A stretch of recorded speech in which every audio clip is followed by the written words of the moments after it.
CPFL Cultura.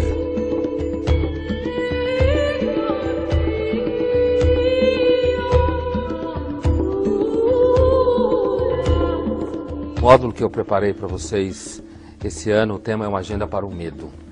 A ideia é pensar um pouco, afinal de contas, por que a gente tem tanto medo. São muitas as razões para a gente ter medo.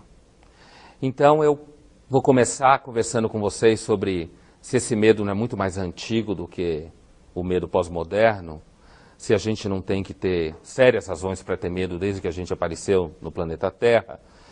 E depois o módulo vai caminhar na direção de uma reflexão filosófica, psicológica e histórico-religiosa. E na quarta-feira seguinte, a cada sexta-feira, vocês vão poder assistir um filme que de alguma forma toca sempre nesse tema do medo, relacionado a cada uma das conversas que a gente vai ter. Eu espero que uma agenda para o medo seja uma boa opção para você entrar em contato com o medo e pensar no medo não só como um objeto que você tem, mas também de uma outra forma, que é o medo como um modo de consciência no mundo, que talvez seja mais interessante. Hoje eu convido vocês a conversar com meu colega e amigo Leandro Carnal, professor da Unicamp, historiador. Ele vai refletir com vocês um pouco sobre o papel da religião nessa experiência do medo, nessa agenda para o medo. As religiões, tanto faz qual a religião, elas sempre misturam a experiência do respeito às divindades, a experiência do medo das divindades, a experiência do amor das divindades. Elas fazem exigências, né, para você quando você acredita nelas. Então, assim, o Carnal vai pensar um pouco com vocês como é que essa relação entre temor e tremor, que é uma ideia muito antiga na tradição judaico-cristã, de que quando você aborda Deus, antes de tudo você deve abordar com temor e tremor, porque Ele é o Senhor de tudo. A minha formação inclui história das religiões, e o professor Pondé começa a me perguntar sobre o Deus de Israel e a covardia. O nosso tema é exatamente tirado, inspirado, terror, tremor, numa obra do Kierkegaard, que vários de vocês devem conhecer, no qual ele faz possibilidades sobre a resposta de Abraão e que outras respostas Abraão poderia ter dado, explorando novos caminhos para a narrativa do Bereshit, do Gênesis. Se Abraão tivesse dito não, por exemplo, ou não mato meu filho, ou se eu matar meu filho me tornarei um assassino. E a partir disso, Kierkegaard faz uma reflexão muito interessante que inspira o título original desta fala. O binômio religião-medo, a relação entre dois conceitos, ou seja, a tranquilidade causada pela crença na existência de um ser ou de seres superiores. Ou em algumas religiões que não concebem seres superiores, mas concebem transformações em direção a algo como o budismo, parece oposto a medo. E, na verdade, praticamente todas as religiões exploraram profundamente a noção de medo. Eu vou enfatizar mais na nossa tradição judaico-islâmico-cristã e não enfocar tanto outras religiões que me interessam muitíssimo, como o hinduísmo ou o budismo, mas hoje eu vou enfocar muito mais na tradição ocidental. É possível imaginar ou supor que, inclusive, nós pudéssemos falar de dois deuses presentes na tradição. O Deus de Abraão fala diretamente com ele, de forma muito informal. O Deus de Abraão o visita, Abraão manda cozinhar pães para Deus. Abraão é um anfitrião de um Deus que lhe aparece e diz: sai da tua terra, de um Deus que não explora muito o medo de Abraão, dá ordens, não é questionado, faz promessas, mas tem uma relação muito pessoal. Passados alguns séculos, possivelmente 5 ou 6, o Deus de Moisés é um Deus que aparece na montanha, jogando raios, destruindo com facilidade pequenos deslizes, como um dos membros da família de Arão, que erra no altar e é destruído pelo fogo do altar divino, um Deus que aparece que precisa tirar sandálias, um Deus que aparece na montanha de forma teatral, um Deus que inspira muito mais temor, um Deus que envia morte com a mesma facilidade com que envia benefícios e milagres. Parece que nós estamos falando de dois deuses, mas isso não é apenas na tradição do monoteísmo judaico. Na derivação mais imediata do monoteísmo judaico, que é o cristianismo, Jesus também aparece representado de duas formas. Com frequência, nas mais antigas representações da imagem de Jesus, ele é o bom pastor. Nas catacumbas de São Marcelo e São Calixto aparece o peixe, o pelicano e o bom pastor. Símbolos antiquíssimos de Jesus. E nas imagens romântico kitsch do século XIX, é frequente Jesus aparecer em cenários paradisíacos, conduzindo ovelhas. Nas metáforas de origem agrária, que com frequência nós utilizamos na área religiosa, e que eu reclamo porque para os jovens não significa mais nada. Dizer, por exemplo, eu sou a videira, vós sois os ramos, Senhor é meu pastor, nada me faltará. Para os jovens, talvez nós devêssemos usar a metáfora, o Senhor é meu provedor de banda larga, ele nunca cairá. Isso faria muito mais sentido hoje do que essas metáforas agrário-pastoris de uma relação do Oriente Médio, né? Especialmente para jovens de São Paulo, onde eu moro, onde uma galinha é uma Knorr viva, não tem a menor noção do que vem a ser a natureza. Jesus, como bom pastor, é perfeitamente simpático, é aquele que se apresenta com doçura, é o Jesus do capítulo do Sermão da Montanha, especialmente de Mateus, o primeiro evangelho na ordem, não no tempo, mas ao Jesus do juízo final, de Michelangelo, esse Jesus hercúleo, Jesus renascentista, maneirista, esse Jesus que condena o mundo, separa, segundo a praga também de Mateus 25, separa em bons e maus, Jesus que julga, e um Jesus que se aproxima muito mais da ideia que o professor Pondé lembrou no início, de que há um juiz ao final, e esse juiz julga. O temor de Deus, considerado inclusive uma virtude concedida pelo Espírito Santo. Timor Dei é um dos dons do Espírito Santo, ou seja, tratar com respeito absoluto esta onipotência, essa onisciência, essa onipresença divina, me remetendo sempre a uma escola católica onde eu me formei, onde no banheiro estava escrito Deus te vê, no banheiro da escola. Eu levei 7 anos de análise para superar essa frase que não me sai da cabeça, né?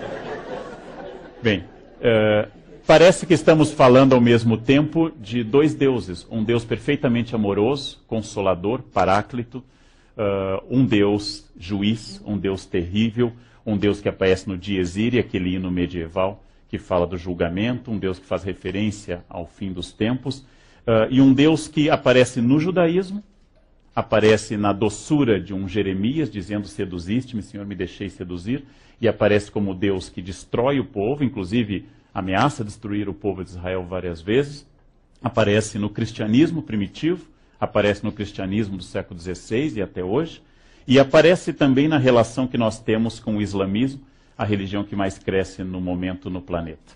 Ou seja, não apenas dentro de cada religião, mas na relação que a maioria, vou considerar a maioria no Brasil de tradição cristã, tem com a religião do outro, a religião que o Ocidente tem com o islamismo, mostrando que essa religião que se expande com seu apelo missionário forte também causa medo. E o Deus do outro causa tanto medo quanto o meu Deus.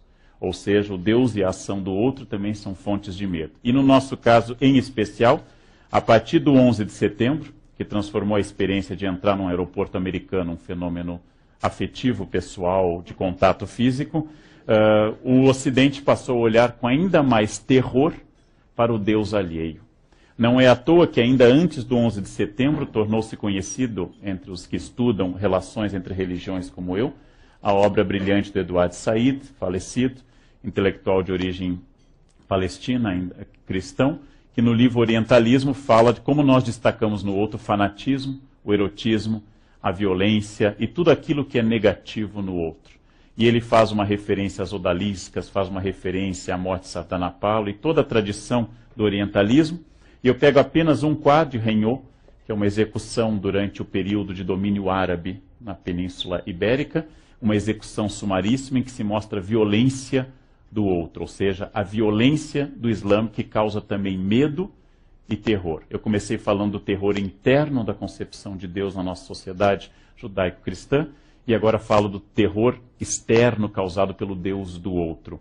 As imagens que nós recebemos do mundo islâmico, como o Festival Xiita de Ashura, de autoflagelação, são imagens que sempre destacam o terror do sangue derramado, o terror da aparente irracionalidade, e nós supomos que se crianças e jovens se flagelam até o sangue, são capazes de se tornarem também fundamentalistas violentos e assim por diante. Há uma tradição no Ocidente que eu sempre enfatizo, inspirado no Said, mas indo um pouco além do que ele diz, que é uma tradição da seguinte ordem: a violência entre nós, e ninguém nega que ela existe e seja forte, a violência entre nós só pode ser uma violência acidental. Os nossos loucos são acidentais. Os nossos loucos são psicopatas individuais que matam ou que exercem a sua loucura, enquanto que a violência do outro é uma violência endêmica sociológica. Ou seja, tendemos de forma preconceituosa, isso é um equívoco absoluto, a achar que sim, temos violentos, mas esses violentos são psicopatas individuais. E o outro é violento, ou seja, a sociedade do outro é violenta endemicamente. Eu vou dar alguns exemplos que particularmente me perturbam nessa visão, pegando um pouco do fundamentalismo cristão norte-americano. Uma das mais famosas apresentadoras de televisão dos Estados Unidos, a Ann Coulter, diz, por exemplo, esta frase de uma infelicidade particular. Talvez nem todos os muçulmanos sejam terroristas, mas todo terrorista é muçulmano. E eu volto a lembrar uma característica inquietante, que quando aparece no jornal um atentado do ETA ou do IRA, não aparece nunca a expressão terrorismo católico ou terrorismo cristão, malgrado ETA e IRA serem terroristas de países de origem cristã. Ou seja, quando o outro comete um atentado, eu culpo a sociedade. Quando um de nós comete um atentado, isso se torna algo individual. George Bush, aquele que nós achávamos um mau presidente até a ascensão do filho, disse que não sabe se todos os ateus pudessem ser considerados cidadãos. Não, talvez nem patriotas, né? Essa é uma nação sob Deus. Em teoria política, dizer que alguém não pode ser patriota por ser ateu chama-se teocracia. Em teoria política, significa que George Bush Jr., pai, está pensando exatamente como pensavam os basileus de Bizâncio ou os governantes egípcios. Ou seja, quem não acredita na divindade do governante não pode exercer a cidadania naquele país. Na verdade, é inquietante esse tipo de afirmação. O filho dele diz uma frase ainda mais grave. Deus me falou para atacar a Al-Qaeda e eu fiz isso. Isso, na Idade Média, combinou com Joana d'Arc. Deus me mandou libertar a França. Hoje, em geral, se usa Prozac, Lexotan para esse tipo de ação, né? E todo o tom do discurso, não vou ficar lendo o discurso para vocês, é assim: eu fiz tudo o que eu fiz porque Deus me falou para eu fazer isto. E aí saímos do campo da crença individual, sempre respeitável, para o campo da ordem divina nas mãos do homem mais poderoso do planeta. Também um homem de importância extraordinária nos Estados Unidos diz uma frase ainda mais fundamentalista sobre o medo da religião do outro. Nossa cultura é superior. Nossa cultura é superior porque a nossa religião é o cristianismo. E isso é a verdade que torna o homem livre. Pobre Péricles, que não era cristão, pobre Sócrates, pobre Platão, que jamais gozaram desta liberdade dada pelo caráter superior do cristianismo. E para não levar muito adiante essa história, sobre a qual eu escrevo bastante, Jerry Wine diz, por exemplo, que alguns acham que o islamismo é tão bom quanto o cristianismo. O cristianismo foi fundado por um filho de Deus nascido de uma virgem, Jesus Cristo. O Islã foi fundado por Maomé, um possuído pedófilo pelo demônio que tinha 12 esposas, a última das quais tinha 9 anos de idade. É muito curioso que nós consideramos, em geral, os islâmicos fundamentalistas. Não? Olhando essas frases, a Al-Qaeda é um kindergarten, um jardim de infância perto de tudo isso. Não é uma defesa da Al-Qaeda, não levaria nem Bush, nem Bin Laden para uma ilha deserta para partilhar a eternidade. Mas é para mostrar o objetivo que hoje que não é islamofobia, que tem muita gente trabalhando com isso, mas para demonstrar que a ideia do medo da alteridade, o medo da diferença, ela existe internamente e externamente às religiões. Existe no discurso religioso, existe na relação interreligiosa. E pegando um texto de um livro quase de divulgação, a Karen Armstrong, Uma História de Deus, que eu recomendo para quem quer começar um estudo sobre a história das religiões, essa ex-freira inglesa diz exatamente que construir Jesus como um líder exclusivo pacifista e Maomé apenas como violento é um gesto do preconceito ocidental. Ou seja, excluímos da mensagem evangélica de Jesus frases como: eu vim trazer a espada, eu vim separar pai de filho, eu não vim trazer a paz, e excluímos que Islã quer dizer salam, ou seja, a paz. Que Maomé implantou a paz na sua pátria de origem, na sua região de origem. E como fazemos isso? Através de um gesto de recusa do outro. Mas nosso objetivo não é analisar as relações do Ocidente com o islamismo. Nosso objetivo hoje aqui na CPFL é analisar a ideia de medo. Nós gostamos de construir a ideia de religião como esse famoso pôster do grande artista norte-americano, Norman Rockwell, que coloca pessoas de todas as religiões, ainda que a disposição iconográfica dê ênfase a algumas. Ele coloca todas as religiões e fala da regra de ouro, que segundo ele seria compartilhada por todas as religiões. Não fazer ao outro o que não queres que faça a ti mesmo.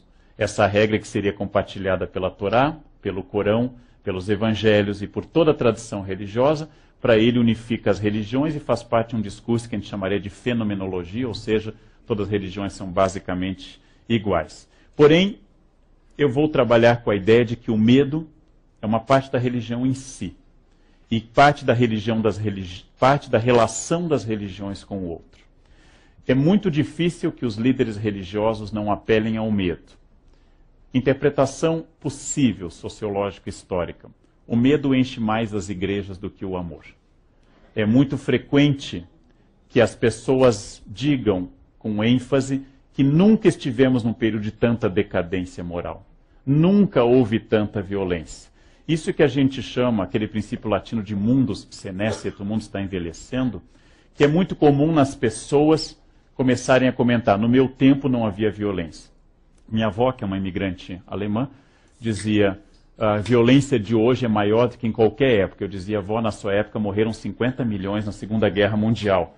E ela dizia que eu estava errado, que se estava inventando nas faculdades, que hoje, naquela época, todo mundo se respeitava. Essa ideia de que na minha juventude havia um paraíso edênico, em que todo mundo era tranquilo, comia queijo tofu e are the world, essa é uma ideia inventada na medida que nós avançamos. E é um sinal claro de envelhecimento a frase, no meu tempo.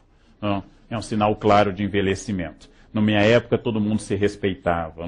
Bem, o medo é muito importante, porque ele constitui um elemento discursivo que reforça a instituição religião. Venham para a religião, muitos religiosos enfatizam isso, porque afinal o medo da ação do demônio é muito mais eficiente que a doçura da presença de Deus.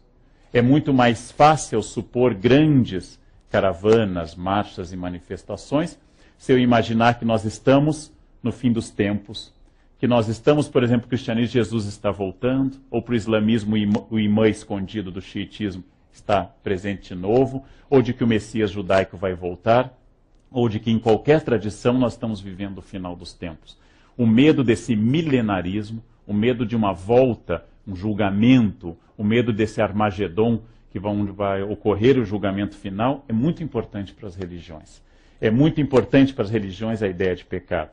Brincando sobre isso, ou ironizando de forma quase agressiva, Saramago, um ateu, diz no Evangelho segundo Jesus Cristo, quando finalmente o demônio decide se converter ao cristianismo, porque inteligente que é, viu que era uma causa perdida, ele decidiu se converter.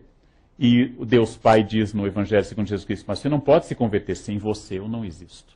Não, sem o medo ao demônio, Deus é uma ação fraca. Ou seja, a ideia de que eu preciso do mal e do medo provocado pelo mal, a ideia de que o mundo é povoado por demônios e assombrado por demônios, a ideia de que o perigo existe justifica quase tudo, porque pessoas assustadas são pessoas dóceis, seja a ação do Estado ou a direção de seus pastores religiosos. Quem tem medo apoia qualquer movimento para reprimir aquilo que possa provocar o medo. Essa espécie de caça às bruxas coletivas, seja no macartismo político americano, seja na caça às bruxas do século XVII, seja nas histerias como o fascismo, esse medo é fundamental. Este é um dado presente. Eu vou tratar também do dado oposto, da resposta dada pelos místicos que não trabalharam expressivamente com o medo, mas com a segurança dada por Deus. Vou trabalhar com o oposto. Aquelas almas que decidiram que Deus não é tremor, mas é puro amor. Ubi caritas, onde está Deus, está o amor. Como, por exemplo, para começar dando um exemplo hispânico, Teresa d'Ávila, uma frase famosa dessa doutora mística da igreja, a igreja tem apenas 3 doutoras mulheres, né? Que diz: nada te perturbe, nada te amedronte, tudo paz, a paciência tudo alcança, a quem tem Deus nada falta, solo basta Deus, né? Só Deus basta. Essa é a resposta de um místico às considerações que eu fiz anteriormente sobre o medo. Ora, se eu estou com Deus, como diz Paulo, quem pode contra mim? Se eu estou com Deus, eu não tenho inimigos. E tudo acontece para o bem daqueles que acreditam em Deus. Para mim, não é tão difícil entender os místicos, é mais difícil entender os não místicos, porque a religião oferece o consolo para tudo, da morte de uma criança a um genocídio, de uma violência até um acidente, a religião oferece para tudo. O religioso tem uma resposta que o tranquiliza sempre. Pegando agora um outro texto de Teresa que eu gosto em particular, atribuído a Teresa, traduzido por Manuel Bandeira, eu vou ler para vocês um pequeno soneto no qual o gênio possível de Teresa tenta dizer o que ela busca na entrega a Deus e por que ela rejeita o medo. Diz a santa doutora de Ávila: não me move, meu Deus, para querer-te, o céu que me has um dia prometido, e nem me move o inferno tão temido, para deixar por isso de ofender-te. Ou seja, ela exclui no primeiro quarteto qualquer ideia de que o medo ou a recompensa do paraíso seja a causa da fé dela. Tu me moves, Senhor, move-me o ver-te, cravado nessa cruz e escarnecido. Move-me no teu corpo tão ferido, ver o suor de agonia que ele verte. Essa linda rima entre verte e o verbo com pronome verte, que o Manuel Bandeira captou com genialidade. Moves-me ao teu amor de tal maneira, completa ela, que a não haver o céu ainda te amara, e a não haver o inferno te temera. Nada me tens que dar porque te queira, que se o que ouso esperar não esperara, o mesmo que te quero te quisera. É lindo, né? É irritante quando a gente encontra alguém muito mais inteligente que a gente, mas muito mais. É irritante, né? Especialmente pela nossa capacidade, que eu chamo, quase todos nós temos a inteligência Salieri. Não somos tão suficientemente estúpidos para estarmos felizes na estupidez e não somos Mozart. Isso que é o dramático, né? É o meu caso, claro, né? Eu entendo a genialidade alheia e não a tenho. Então, o que está dizendo Teresa? Eu não tenho medo de Deus. Existe o inferno, mas não houvesse inferno, eu ainda assim amaria a Deus. Ela não expressa isso dentro da lógica da escolástica clássica, que seria o seguinte: porque a entrega a Deus não é uma entrega de submissão? Porque diziam os teólogos escolásticos, Deus é da mesma natureza do homem, Deus é da mesma essência, e a entrega a Ele não é a negação de mim, mas é o encontro com aquilo que eu sou.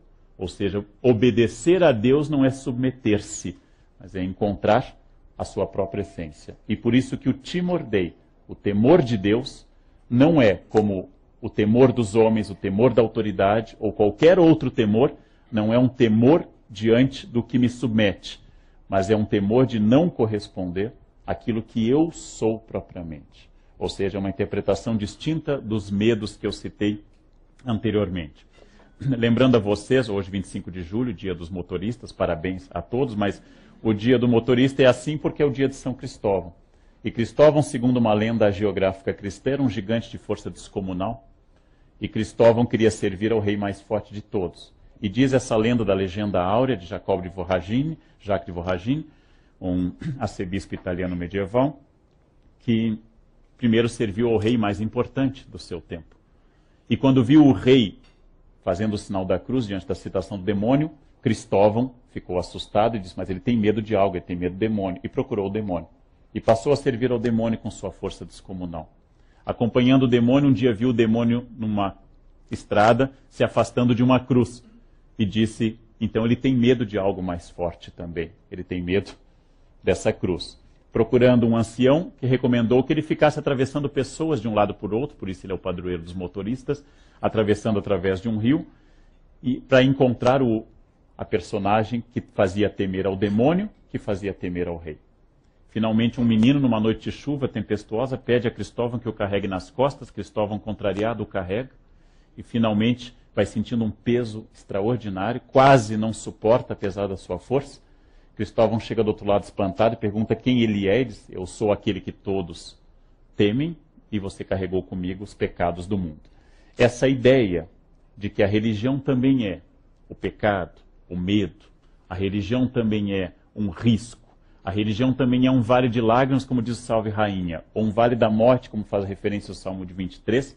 É uma tradição antiga que talvez nasce naquele local que mais aproximou as pessoas de Deus, que é o deserto. Se vocês nunca tiveram a experiência do deserto, é muito curiosa. A experiência do deserto significa um calor imenso durante o dia e à noite a temperatura despenca abruptamente. O céu se torna estrelado de uma intensidade que nós não desconfiamos nas cidades. Os sons são muito intensos, sons que cortam a falta de tudo no deserto. E esta solidão do deserto leva as pessoas, em geral, a pensar muito em Deus. Não é à toa que as nossas 3 religiões monoteístas, islamismo, cristianismo e judaísmo, nascem no deserto. E nascem no medo da solidão do deserto. Não é à toa que é no deserto que o cristianismo primitivo produz sua primeira experiência de relação com Deus.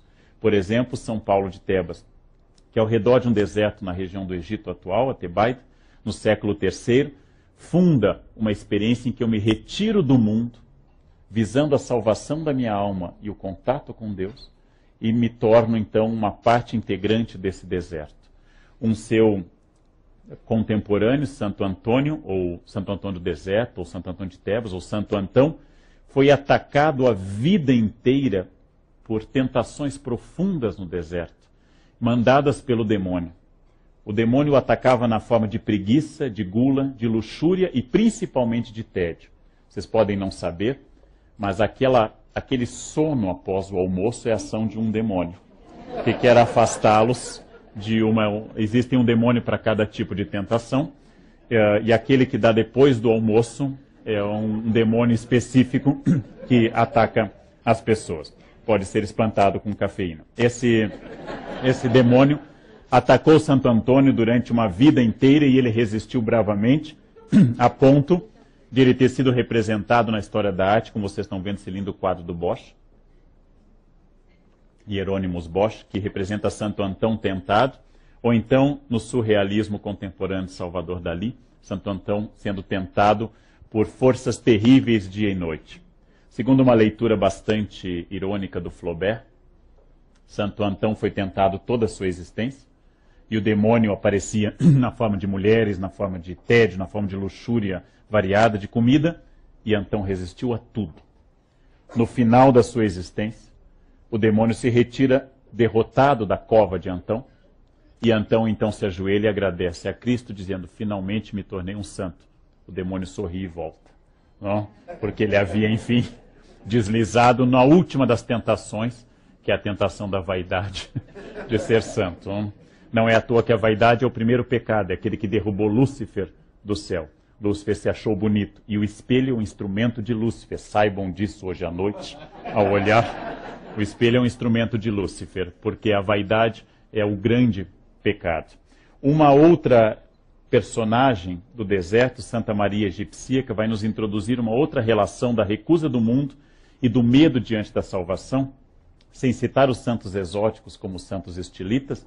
Santa Maria Egipcíaca havia passado sua vida em depravação absoluta, havia sido uma mulher de índole depravada, e um dia, tocada por uma experiência mística, se converte e passa a morar sozinha no deserto, até sua roupa se decompor e seu longo cabelo cobrir o seu corpo, e finalmente ela encontra um santo no fim da vida, e ela desenvolve este caminho que é muito forte nessa tradição do deserto, chegar a Deus controlando o corpo. Jejuns profundos, jejuns longos, sacrifícios, silício, castigos, chicote, etc., e traduz uma força dentro do cristianismo que eu devo ter medo do corpo. O inimigo. O corpo é inimigo do caminho para Deus. E dentro da religião cristã, como havia na judaica, como há na islâmica também, o corpo passa a ser a matéria que perece e passa a ser também um inimigo. Não é à toa que 2 explicações distintas para isso, uma que eu recomendo muito do Peter Brown, Corpo e Sociedade, sobre o qual eu fiz uma resenha quando saiu esse livro há muito tempo, que diz que essa é uma herança do platonismo. O platonismo, ao negar a realidade sensível, empírica, acabou negando o que o mundo romano dava como prazer e acabou traduzindo isso como o cristianismo neoplatônico. E um autor que hoje é menos lido do que o Peter Brown, Erich Fromm, no Dogma de Cristo, diz que essa recusa do corpo é a transferência da culpa do indivíduo para a culpa social, e o local dessa culpa, o local do pecado, é o corpo. E assim surge uma tradição ascética que de alguma forma vem até hoje, nas recomendações religiosas de islâmicos, de judeus, de cristãos, de que eu tenho que, para ter contato com Deus, controlar o corpo, seja por práticas rituais, como por exemplo o jejum, a penitência, o pouco sono. Dormir muito é uma instigação do demônio também. Não fazer penitência torna o corpo senhor da minha vontade. E vem uma lógica do deserto, que é a lógica de que, negando os prazeres deste mundo, eu acabo me preparando para a bem-aventurança eterna. Ou seja, passando fome, frio e dormindo pouco, a tal ponto que Francisco de Assis chega a pedir desculpas no fim da vida ao irmão corpo, porque tinha tratado muito mal, eu vou atingir o paraíso. Isso acaba remetendo à ideia da aposta de Pascal. Bem, se Deus não existe, os religiosos perderam 70, 80, 90 anos de vida, mas se Deus existe, os ateus perderam a eternidade. Então é a famosa aposta entre duas possibilidades, entre eu perder uma vida fugaz, passageira, ainda mais breve no passado do que hoje, e finalmente ganhar a eternidade. Em relação a essa tradição neoplatônica, essa tradição de ênfase na negação do corpo, ênfase no medo diante da salvação da alma, ênfase no discurso de um juiz duro, que vai perscrutar abertamente a vida de cada um, surge a crítica poderosa, demolidora, quase anárquica neste caso, do alemão Friedrich Nietzsche, que diz num trecho do Et Homo, pego aqui a tradução do meu colega da Bahia que lançou um recente, Et Homo, que diz: a noção de Deus foi inventada como antítese da vida. Nela se resume numa unidade aterradora tudo que é nocivo, venenoso, caluniador, todo o ódio da vida. A noção de além de mundo verdadeiro só foi inventada para depreciar o único mundo que há, a fim de não mais conservar para a nossa realidade terrestre nenhum objetivo, nenhuma razão, nenhuma tarefa. Na voz demolidora de Nietzsche, existe a crítica absoluta à religião como fonte apenas de medo. E ele continua, faço questão de pegar esse trecho para dar o sentido, a noção de alma, de espírito e, no fim das contas, de alma imortal, foi inventada para depreciar o corpo, para torná-lo doente, sagrado, para conferir a todas as coisas que merecem seriedade na vida, ou seja, as questões de alimentação, de moradia, de regime intelectual, os cuidados aos doentes, a limpeza, o clima, a mais aterradora indiferença. Em vez da saúde, a salvação da alma, isto é uma loucura circular que vai das convulsões da penitência à histeria da redenção. Não é à toa que Nietzsche ficou louco, né? Era absolutamente uma crítica demolidora da ideia que se concebeu de cristianismo após Paulo. E encerra Nietzsche dizendo: e a noção de pecado, e com ela a noção de medo, foi inventada ao mesmo tempo que o instrumento de tortura que a completa, a noção de livre-arbítrio, para confundir os instintos, para fazer da desconfiança com relação aos instintos uma segunda natureza. E não é à toa que a crítica dele diz que ao canalizar o medo para o corpo e ao tornar o corpo inimigo de todos, o cristianismo prestou um desserviço à humanidade. Essa crítica seria estranhíssima, e eu gosto de apresentar sempre todos os lados envolvidos numa discussão, ainda que de forma, neste caso, passageira, seria estranhíssima a um dos fundadores da teologia cristã, Agostinho, que ao falar do Deus que arde no seu coração, representado inclusive com frequência com o coração na mão, ele vai dizer não a relação de medo, mas vai dizer: tarde te amei, beleza sempre bela, tarde te encontrei.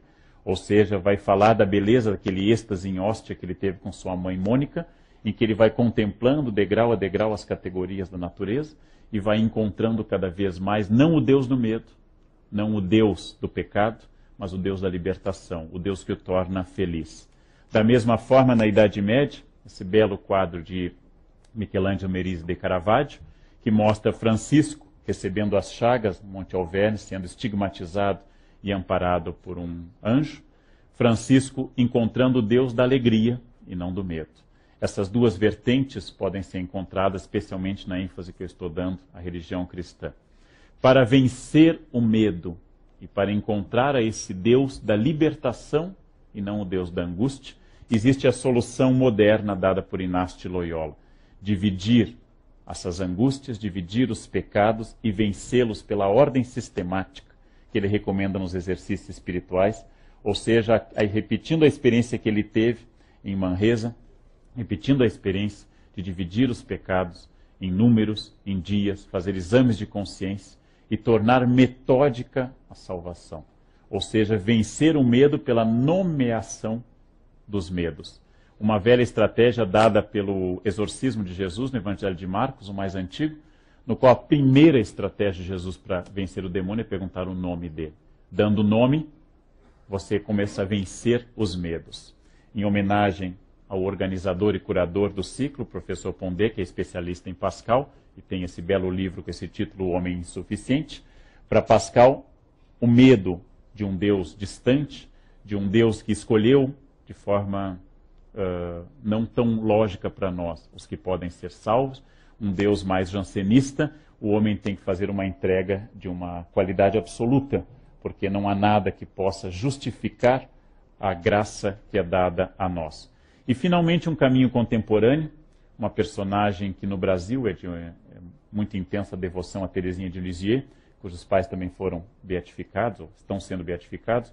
Teresinha de Lisieux fala da pequena via, não do Deus extraordinário de Agostinho em Ostia, não do Deus leigo e poético de um jogral de Deus que é Francisco, não de um Deus matemático e absolutamente ordenado de Inácio, não de um Deus relativamente terrível, mas que dá a graça em Pascal, mas de um Deus das pequenas coisas. Para vencer esse medo do cotidiano, Teresinha dá um consolo muito mais dado às coisas do cotidiano. Por exemplo, reagir à irritação que alguém nos causa, como ela narra na sua biografia, uma freira que a irritava em particular. Existe um filme chamado Thérèse, que eu adoro muito, é um filme francês, no qual uma velha carmelita dá a Teresinha um conselho extraordinário, que vale para tudo, inclusive para casamento. Diz ela, Teresinha, no Carmelo só são difíceis os 50 primeiros anos. Isso vale também para casamento. Não? Só a única dificuldade é até as bodas de ouro. Depois passa rapidamente em qualquer coisa na vida. Bem, encaminhando para o final, porque nos pediram exatos 45 minutos, encaminhando para o final, eu levantei alguns argumentos para o debate, a crítica e o aprofundamento de vocês. O argumento dos críticos, que dizem com forma assertiva, religião e medo são elementos indissociáveis.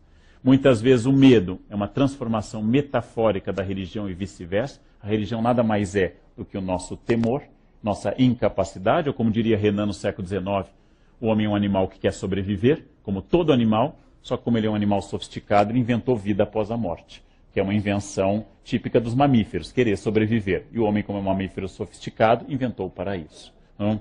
E para os místicos, não. O timor dei, o temor de Deus, é libertador da alma. Ou seja, temer a Deus, coisa que os místicos não negam, que se deva temer a Deus, mas é libertação para a alma, diferente do temor da autoridade, diferente do temor da regra, da lei ou de qualquer sistema. Naturalmente, os críticos complementam a isso, pegando 3 escolas totalmente distintas.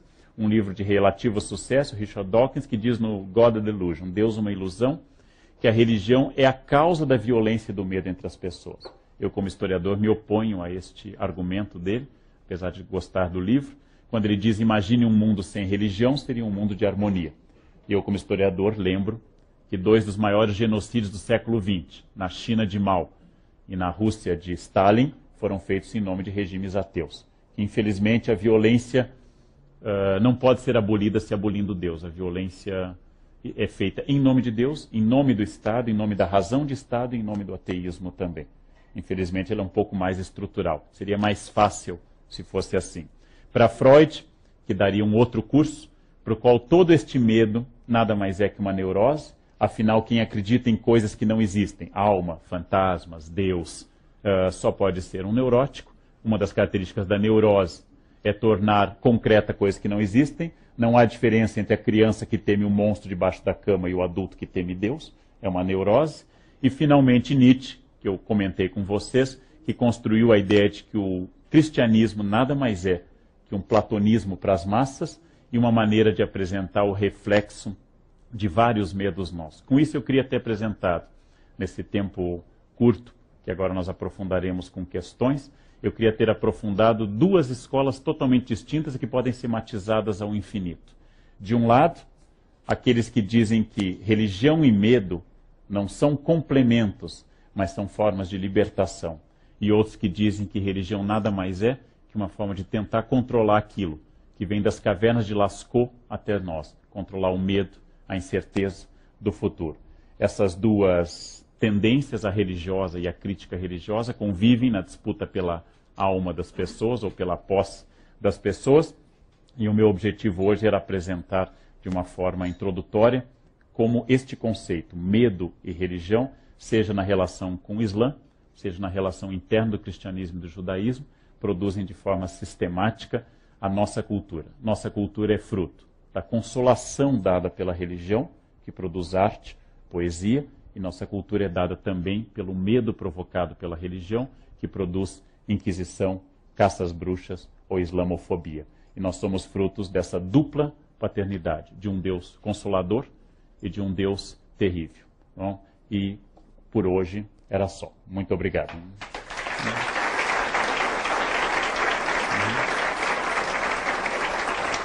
Obrigado. Pediram 45 minutos, são 15 para as 8. O professor Germânico faz isso, então podemos passar, creio, as perguntas, professor Pondé. Isso, então temos um microfone volante, ou as pessoas fazem as perguntas de acordo com o seu livre-arbítrio, que segundo Nietzsche é um equívoco.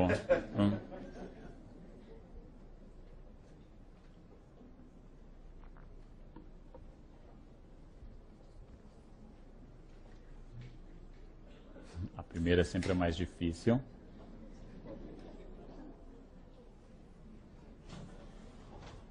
Por favor.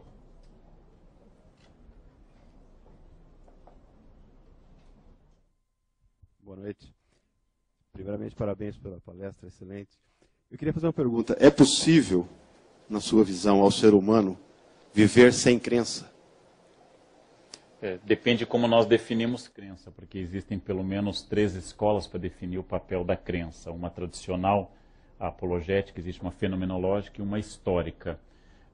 É possível considerar que o ateísmo, por exemplo, seja uma crença de mesmo vetor e direção contrária, ou seja, um dogmatismo negativo. É possível considerar, por exemplo, que as crenças se assemelhem. Eu acho que nós produzimos cultura e somos seres culturais.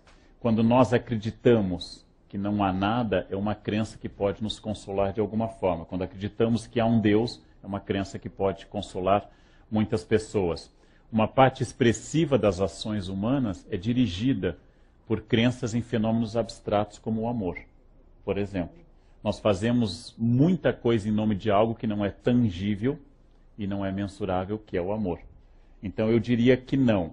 As culturas produzem crenças, nem todas religiosas. Lembrando que o budismo, tema ao qual eu tenho me dedicado bastante nos últimos anos, o budismo é uma religião sem Deus e a rigor ateia, porque diz que a existência ou não de Deus não interfere na sua evolução. Tomando 2 pequenas parábolas para ilustrar isso no budismo, que ilustram sua pergunta.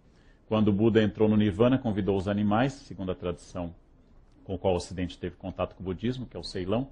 Quando o Buda entrou no Nirvana, chamou os animais e o gato não compareceu. Os outros animais falaram mal do gato. E o gato, como sempre, ficou na dele. Não foi atrás de Buda. Os animais reclamavam e Buda finalmente explicou. O gato é o primeiro animal budista, porque entende que a minha iluminação não traz nenhum dado para ele. E deu o conselho final de Buda, né? Se encontrar Buda na frente, mate-o. Porque ele não diz respeito ao seu caminho e à sua iluminação. Ou uma outra história, essa da tradição que eu aprendi o ano passado na China, de que 2 monges caminham, monges budistas com voto de castidade, caminham por um rio, e uma moça particularmente lasciva pede aos monges que a coloquem no colo para ela não molhar os pés. O monge mais jovem se recusa, o mais velho a pega alegremente e a leva para o outro lado do rio, e a conduz, e a coloca do outro lado do rio e continua a viagem. E o jovem está particularmente irritado. Então, finalmente, esse jovem, depois de alguns quilômetros, diga: mestre, você fez voto de castidade, por que carregou aquela moça? o mestre sábio se volta e diz, nossa, você ainda está carregando, eu a deixei na beira do rio. Não? Essa ideia é a ideia de que seja numa religião ateia, como o budismo, ou pelo menos não ateia, mas não deística, que seria correto dizer do budismo, seja numa religião como o budismo, seja no ateísmo clássico. Vamos pensar num ateísmo, por exemplo, de Sartre, que diz no existencialismo humanismo.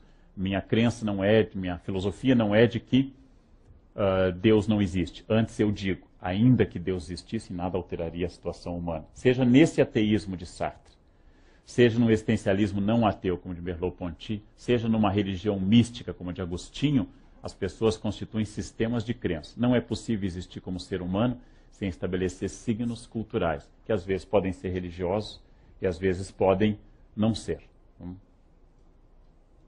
Outra questão. Cada pergunta daria um outro curso. São questões vastas. Só não me perguntem se Deus existe. Essa só será respondida na última palestra para quem vier. Né?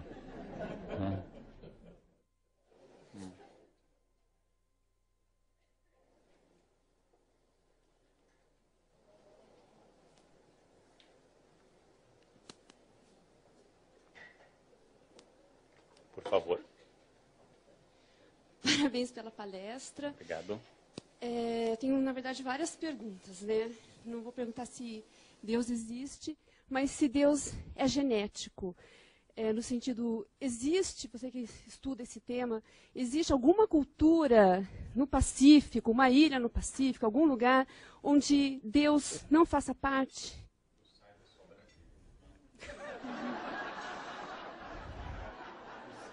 Mas a pergunta é importante, né? A sua pergunta é mais importante, né? Eu não tenho conhecimento, e tomo isso tantas referências de Marcel Mauss como Malinowski, de nenhuma cultura estruturalmente ateia. Inclusive o ateísmo ao longo dos séculos é sempre escasso, é um fenômeno escasso. O ateísmo nunca é dominante em nenhuma cultura e pode ser substituído ou pode ser, ia dizer reemplaçado, pode ser recolocado de várias formas. Exemplo, os comunistas criaram, e eu visitei em Moscou, o Museu do Ateísmo. Há um Museu do Ateísmo em Moscou. Mas colocaram a múmia de Lenin como uma relíquia religiosa visitada, como se fosse uma relíquia religiosa. Os que pensam sobre isso dizem que se trata apenas de compensação. Sempre haverá uma crença, de qualquer jeito. A escola histórica, a gente chama de escola analítica romana, que é aqui eu trabalho, ela vai dizer que cada um vive a sua crença religiosa ou não religiosa de uma forma específica.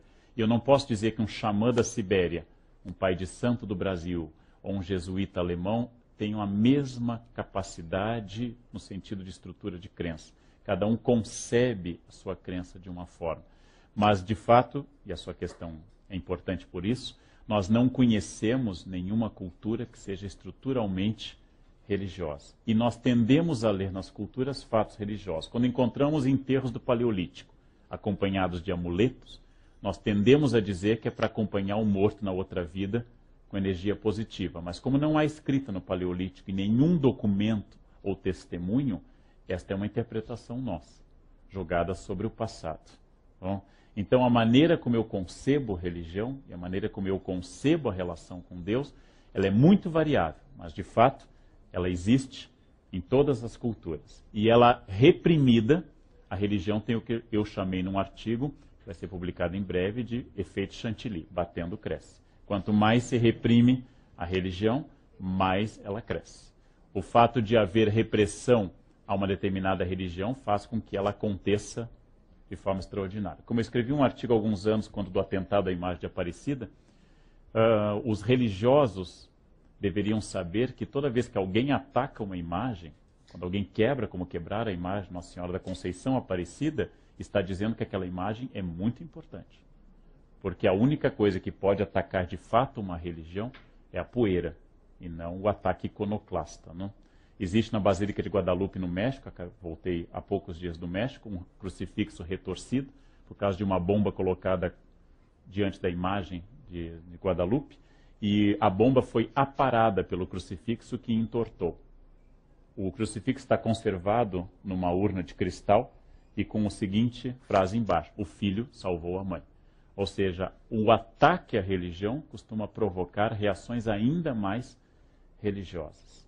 E quando alguém duvida da ética ou da probidade de um religioso, de um bispo ou de uma bispa qualquer, sem citar nomes, quando alguém chega a conduzi-los às barras dos tribunais, por incrível que pareça, malgrado o tartufismo absoluto das personagens, existem as pessoas que os defendem e dizem que é perseguição e injustiça. É extraordinário. O Lacan terminou sua vida dizendo que talvez não existam psicanalistas no futuro, mas haverá padres. Porque são questões. Eu sempre recomendo às pessoas que a confissão é mais barata que a psicanálise e garante a absolvição ao final, ao contrário da psicanálise, né? A sua outra questão, por favor. Eu sou psiquiatra e também sou estudiosa da meditação e do Vedanta.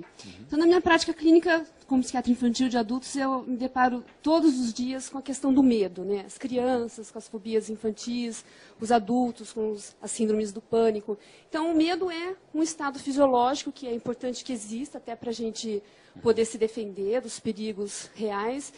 E a capacidade de sentir amor, paz, também parece que é um estado que pode ser acessado e que qualquer um pode atingir, né? E é interessante, estudando a fisiologia desses estados, que a frequência respiratória é diferente, né? Então, a frequência respiratória do medo, ela é muito curtinha, tudo. E se a pessoa for um meditador, um yogi, e conseguir mudar o padrão respiratório numa situação de medo, ela sai daquele estado. Então, a minha pergunta é assim, se há religiões que têm fomentado, promovido mais o acesso a essa banda larga, né, a esse estado de paz, né, e como é que isso pode caminhar daqui para frente? Assim, tradicionalmente, né, o medo tem sido utilizado, mas se as religiões também não poderiam ter mais um papel na promoção da paz, né? E completando, você falou assim que não é à toa que 3 religiões monoteístas surgiram em regiões desérticas. E as religiões surgidas nas florestas, né? Assim, conviver, nascer, viver assim, em contato com uma floresta tropical, isso inspira um outro tipo de visão de Deus? Sem sombra de dúvida, o meio é muito importante para indicar o processo formativo de uma teogonia. Não podemos entender a teogonia grega de Hesíodo sem entender o ambiente, por exemplo, as invasões dóricas. Não podemos entender a vocação de Abraão sem entender o que é um povo de deserto. Não podemos entender Maomé sem a caverna de Hira, onde ele recebe a ordem de Gabriel, lê, e ele tem que reconhecer ao anjo: eu sou analfabeto, não sei ler. Ou seja, o meio é muito importante. Você sabe que os historiadores, diferente da sua área profissional, desconfiam mais das realidades fisiológicas. Os historiadores são mais culturalistas em geral, pelo menos eu sou. Então eu considero que existe uma realidade biológica, mas a leitura que eu faço dela é cultural.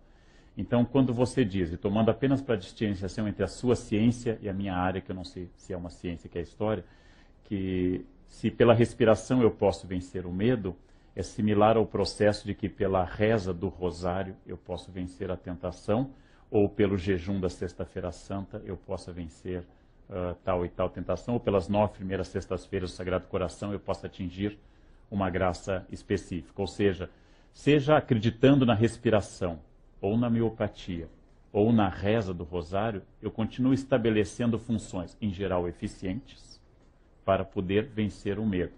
Mas isso eu posso afirmar com mais tranquilidade. A religião é polissêmica, significando, sendo um signo aberto, ela pode ser utilizada para praticamente tudo. Em nome da religião, o cardeal Primaz de Viena apoiou o nazismo. Em nome da religião, o padre Maximiliano Kolbe morreu num campo de concentração para salvar um judeu. Ou seja, em nome da religião se mata, em nome da religião se salva. Usando uma história que está no Decameron do Boccaccio, quando um judeu se converte ao cristianismo e quer ir a Roma e Avignon conhecer a sede do papado de então, e o seu amigo cristão tem medo, porque ele vai perder a fé. Se ele for a Roma no século XIV, ele vai perder a fé. Ele volta mais religioso do que nunca, e explica o Decameron. Ora, o judeu acaba mais religioso por quê? Ele comenta que se o cristianismo sobrevive aos seus pastores, é porque ele deve ter origem divina. Né? Então é uma ideia de que a religião é um pouco acima da percepção, diferente da ciência. Por exemplo, se você, na sua área, recomendasse uma medicação e ela fosse ineficiente, você rejeitaria a medicação. Na área das religiões, o que é extraordinário é que os recursos para atingir a paz interna também são ineficientes ou eficientes, e mesmo assim a religião não se esvazia. Exemplo, tentem supor a quantidade de orações que se elevam neste momento pela Mega Sena. Tentem imaginar a quantidade de pedidos encaminhados ao Altíssimo sobre a correta função daquele dinheiro.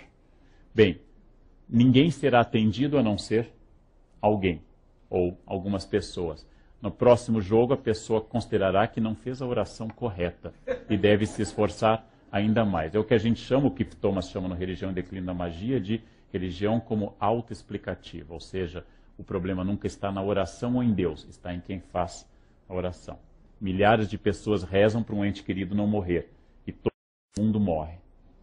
E a religião continua sendo o melhor, mais eficiente consolo que nós temos diante do luto. Então, diante de um luto, eu jamais posso dizer a alguém, bom, fulano era formado de átomos que se dissolveram agora na natureza, não há nada que lamentar, porque afinal todo mamífero completa um ciclo reprodutivo e pronto. Ninguém, não, agora eu aceito a morte da minha mãe. As explicações racionais não conduzem a esse consolo. É este poder extraordinário de consolo da religião, aberto, polissêmico, capaz de provocar pelo medo ou pela consolação, ações efetivas e eficientes, que é uma das explicações da força da religião. Como historiador, eu diria, sem conhecer exatamente o método, que não sei se a respiração funciona, mas se você fizer acreditando que funciona, sim, ela funciona. Como floral de Bach, floral de Beethoven, de Brahms, homeopatia ou antibióticos. A crença é fundamental e nisso não vai qualquer ironia, vai a percepção de que nós humanos somos seres culturais, ou seja, que bebemos remédio com cultura, que fazemos exercícios com cultura, que lemos com cultura e que rezamos com cultura. E que o que pré-existe a tudo isso é uma coisa chamada concepção cultural. Outra questão? Claro que há outras posições sobre isso que não a minha. Por favor. Boa noite. Bom, minha questão é... O indivíduo ou uma sociedade, à medida que evoluem, intelectualmente falando, eles possam ter menos medo. Ou seja, uma criança tem medo do armário, um adulto não tem, ou pelo menos geralmente não tem. E eu queria saber, então, essa correlação entre evolução intelectual, cultural, educação da sociedade e a religião. Ou seja, uma sociedade que tem um nível cultural mais alto, existe um declínio na religião dessa sociedade? Você sabe que o declínio da religião foi anunciado centenas de vezes. No século XIX, a ideia da morte de Deus é uma ideia fortíssima.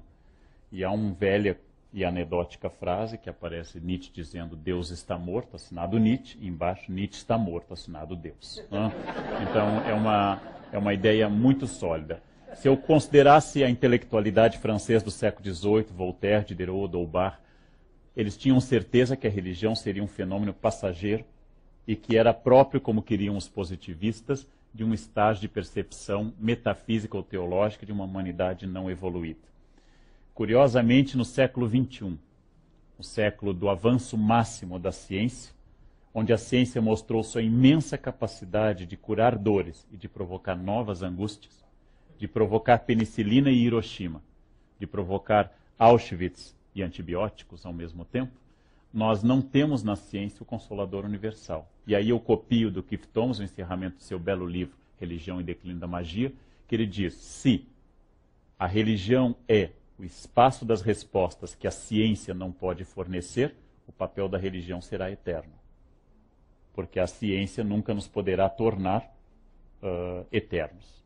Resultado, eu não acredito em evolução, não acredito que nós estejamos mais avançados do que há 200 anos, eu acredito em transformações tecnológicas, eu acredito que a nossa capacidade tecnológica nos tornou mais aptos a matar mais gente em menos tempo, que os grandes genocídios não são da Idade Média, mas são do século XX, o armênio, Tutsis e Hutus, o judaico, testemunhas de Jeová, homossexuais em campos de concentração. Logo, que o crescimento da ciência responde a muitas coisas e se torna indispensável para a nossa vida, mas não significa evolução porque não há uma meta. Para poder imaginar que existe uma meta evolutiva, eu tenho que acreditar que existe uma essência e não uma existência. Eu compartilho com Sartre a crença de que a existência precede a essência. Ou seja, primeiro se é, depois alguma coisa pode ser debatida. Em nome dessa essência, nós temos cometido os atos, em geral, mais bárbaros do que ditos evoluídos. Não? Então, ao contrário do que talvez indique a questão, não acho que a religião tenda a desaparecer no mundo tecnológico. Pelo contrário, a religião é muito forte em ambientes absolutamente urbanos, desenvolvidos, e ao contrário da década de 60, quando se anunciava uma nova era no qual a religião institucional não tinha mais o papel, o início do século XX é o início da reafirmação de valores religiosos, ainda mais talvez do que no passado. Como há movimentos pendulares a esse respeito, pode ser que daqui a 20 anos tudo isso mude. Bom, mas eu volto a dizer que não é possível entender a história humana de Stonehenge a hoje sem entender o papel do discurso religioso, independente da minha crença ou não. Outra questão? Complementando apenas uma coisa da sua dúvida. A criança acredita no monstro no armário. Os nossos medos ficam mais sofisticados. Eu não acho que o adulto seja mais tranquilo. Pelo contrário, o adulto se remete à infância como um momento de perfeição, porque era um momento em que ele achava que havia menos medo. A ideia da infância como uma época dourada, como no poema de Casimiro, "Ai, que saudades que eu tenho", é uma invenção de adulto. Nenhuma criança do planeta acordou pela manhã aos 8 anos dizendo, como eu amo ser criança. Não? Pelo contrário, todas querem crescer. Porque quando se é criança, não se dá conta que janeiro é o mês de férias. E hoje, para mim, janeiro é IPTU e IPVA. Isso é uma diferença brutal. Não? Então, a infância, na verdade, é um período com outros tipos de medo. Ou, como se diz tradicionalmente, o que varia ao longo da vida dos homens é o valor dos brinquedos, e não a função lúdica do brinquedo. Não, os homens continuam brincando até o fim da vida, só que o valor dos brinquedos muda bastante.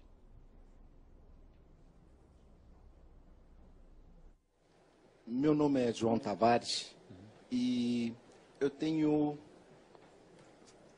ressaltado aqui a participação de um grupo de estudos sobre o amor. E hoje o senhor falou no amor, falou em Kant, falou em Santo Agostinho. E esta semana eu pude ter o prazer de ler um artigo a respeito de um filósofo francês que descreve sobre a era das guerras motivadas por religiões, a era das guerras motivadas pelo Estado. E pelo fato de ser descendente de alemão, me surgiu uma questão. Surgiu aqui na primeira e na segunda palestra várias citações a respeito do nazismo como um medo, como um flagelo que aconteceu com muito boas intenções. Mas nunca ouvi falar do período anterior ao nazismo que motivou isso tudo. Quer dizer, para ter acontecido uma reação da parte nacional da Alemanha, deve ter havido uma instigação por parte da classe dominante, que seriam os judeus, suponho. É um jogo de medos, é um jogo de poder. Não sei quanto que a religião teve peso nisso. Mas esta semana também, um colega seu da universidade, nessas 2 últimas semanas, escreveu sobre o antissemitismo na Igreja Católica e nos cidadãos, como isso se foi evoluindo ao longo dos tempos. É inquestionável o papel social da Igreja em termos de cultivar relações sociais. E, segundo Marx, as relações sociais são a pedra-chave de toda a teoria dele. Sem as relações sociais, nada do que ele escreveu tem algum sustento, né? Embora tenha acontecido muito a respeito do que ele criou e tenham modificado muito daquilo que ele disse e feito as barbáries que acabou de nomear aí Lenin e Mao e outros no gênero, a verdade é que ele também disse que enquanto eu, como ser amado, não puder fazer entender, enquanto eu, amando uma pessoa, não me fizer sentir um ser amado, então eu estou fadado ao desastre. Seria o amor uma nova matéria a ser estudada, a ser desenvolvida, no sentido de esclarecer os medos, as relações de poder, uma nova forma de se falar, né? Houve 4 palestras anteriores em que se falou muito em desconstrução, né? É uma palavra muito interessante, é uma palavra revolucionária. O meu medo é que a desconstrução hoje seja uma palavra vã como foi nos anos 60 a palavra liberdade, sabe? Mas me parece que o amor está começando a tomar um conteúdo forte no sentido de ser uma nova cultura, inclusive na África, dos países de língua portuguesa, os rituais da igreja, eles já são feitos em conjunto com as populações, os rituais das populações nativas. Enquanto os rituais da igreja são muito mais sérios, muito mais dados a cultivar os medos, os rituais das populações nativas são pura dança, pura batucada no meio das igrejas católicas, sabe? Então, eu não sei se isso já não é uma forma de manifestação do amor a mudar relações sociais. Desculpe eu ter me alongado tanto, nunca me alonguei. É que realmente a sua palestra foi muito esclarecedora e eu não tenho como, sabe, pelo fato de falar em Kant, pelo fato de ter falado em Santo Agostinho e no amor, eu realmente tenho uma certa... necessito de um certo esclarecimento a respeito disso, sabe? Porque normalmente o amor é entendido como uma coisa de maricas, sabe? Quando se fala nisso, a pessoa dá gargalhada, sabe? E realmente é uma coisa séria, uma coisa que as pessoas precisam cultivar, né? Porque não é só o Bush que faz isso em nome da religião, muitas beatas fazem coisas piores em nome dela também, né? Naturalmente, o tema do amor pode ser tratado historicamente. Eu não citei Kant em nenhum momento, because I can't. Não, por vários motivos, não posso. Mas a ideia do amor ela é estudada historicamente. E o amor não existe para um historiador. Existem concepções de amor. Inclusive, uma das obras de caridade corporais, uma das virtudes corporais e espirituais também é corrigir os que erram. Em nome do amor, punir os que erram. A sua pergunta toca sobre uma outra questão, que é o medo do comunismo e a ação do comunismo, que produziu uma reação conservadora como o fascismo.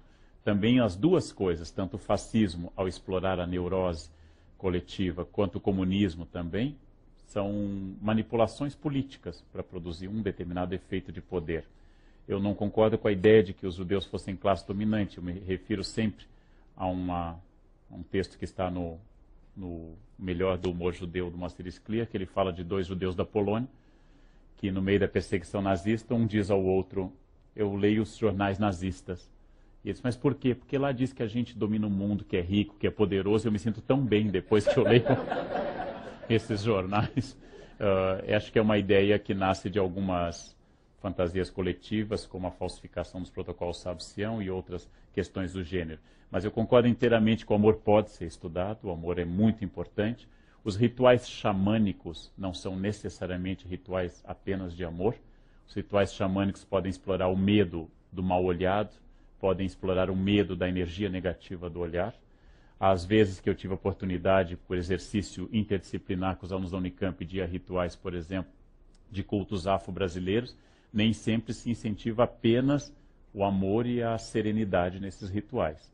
Eu assisti degolação de bode e questões assim que não são propriamente na concepção tradicional, ou seja, trabalhar com medo e trabalhar com amor é um jogo de pica e assopra que é mais ou menos comum a muitas religiões, né? Porque só com amor eu tendo talvez a adocicar demais o discurso, e só com medo eu tendo a não provocar a reação catártica que eu quero com as pessoas. Na verdade, como diz Aristóteles na sua poética sobre a função da tragédia, repetida de alguma forma na incorporação do gênero evangelho, que é a tragédia da paixão de Cristo, eu devo, através da ideia da dor, atingir a catarse, ou seja, atingir a evolução, entre aspas, para um espírito superior. Isso é presente em muitas religiões. O medo do comunismo, explorado no Brasil com o falso plano Cohen em 37, ou com a intentona real de 35, ou com a subversão comunista de 64, levantada pelos conservadores. O medo de que os judeus dominassem tudo, ou que os comunistas dominassem, explorado por Hitler e por seus